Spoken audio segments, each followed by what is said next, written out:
Next up, a request was made and approved to budget the used balance of the Encourage to Arrest grant in the amount of $308,242.91. Steve Farmer submitted a request to be compensated for 96 hours of accrued leave time. Sue Stacy explains. He called me on the phone wanting to be paid for his accrued vacation that he had prior to being elected in 2005.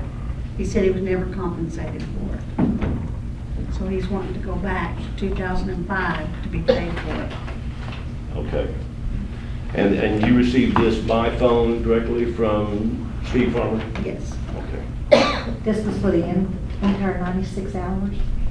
It was his request, right? It was his request for 96 hours. Sue, what does our policy that was in effect at that time and still in effect provide for with regard to leave time? Our policy and procedure manual doesn't reflect that we pay for unused holidays. It only reflects that we pay for 96 hours of vacation. So a maximum of 96 hours of vacation or annual leave. Right. I would recommend that we not take any action on this particular item tonight until we've had an opportunity for Mr. Medeiros to review whether or not the issue of statute of limitations has any impact on the decision. Leland Hamner also requested that he be compensated for 304 hours of unused holiday time.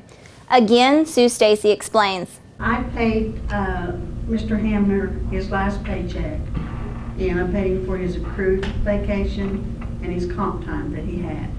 He called me after he received his paycheck, wanted to know why he wasn't paid for his holiday. I told him we don't pay for holidays. And we have reviewed that policy, and in both the personnel FOP. policy manual as well as the FLP contract, there is no provision for payment of holiday time Right. upon termination. Okay. Right.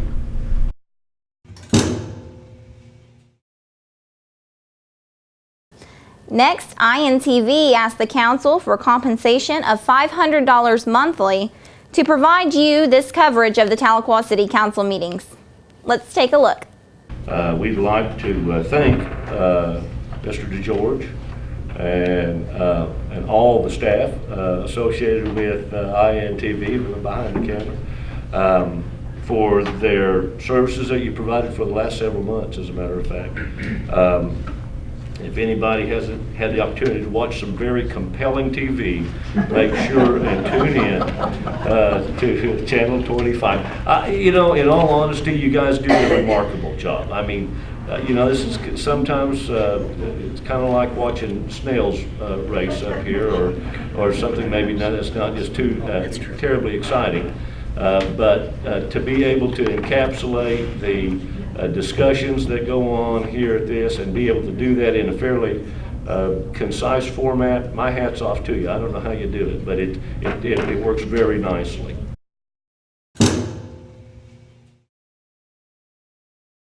The City of Tahlequah asked the council to approve resolution number 070609, which would authorize the city to submit a grant application for assistance to the Federal Aviation Administration and Oklahoma Aeronautics Commission for the Relocate and Rehabilitate Taxiway Alpha Phase 2 project. This resolution will authorize Mayor Purdy to execute all related documents, agreements, offers, sponsor certification, construction contracts, and other related documents as may be required on behalf of the City of Tahlequah. We are now referred to as a regional business airport. We have 5,000 feet of runway. We got approximately half of the taxiway done on the last round of grant funds that came from the Oklahoma Aeronautics Commission and the Federal Aviation Administration. These are some of the more significant grants that come through the city. I think the last one was just under $3 million. This one overall will be about $644,000. They are always, in my opinion, some of the best grant dollars that the city can dedicate to capital improvements in our community. Our match is, from the local end of things, is relatively low. In fact, it's some of the lowest we'll ever see. This one is 7.6% that the city has to put in the overall project in order to be able to obtain well over $500,000. The FAA is contributing about 50% of the funds. These come from what is referred to as non-primary entitlement funds. They are dollars that are allocated to the city routinely from the FAA. We have rolled them over for a few years to be able to develop a sufficient level of funding to be able to do the project. And the state in this particular instance is contributing about 43% of the funding for this proposal. We're trying to minimize the amount of work and agreements that you need to do by asking you to do one resolution tonight that authorizes the execution of the applications to the OAC and the FAA and any subsequent offers or agreements that they're going to ask us to execute for approval or acceptance of the funds. We have spoken with representatives from both agencies, and at this time we think it's just simply a formality for us to get the paperwork submitted to get the money to flow. Kevin? And you might also mention that OAC is kicking in a whole lot because of the reason for it to be that low. Their typical contribution on a project at the airport is it 5%? 5%. So their contribution on this particular project is 43%. I think that reflects a couple of things. It reflects the fact that we have a very good relationship with the Oklahoma Dodge Commission.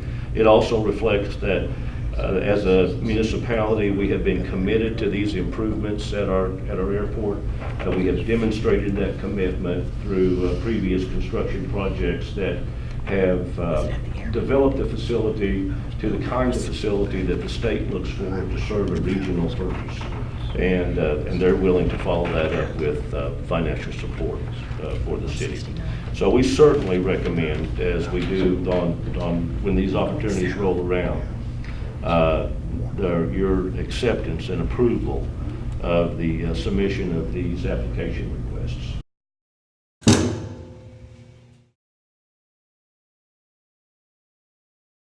You're watching the Tahlequah City Council meetings brought to you by Century 21 Wright Real Estate and Green Country Funeral Homes. Don't go anywhere. We'll be right back with more coverage.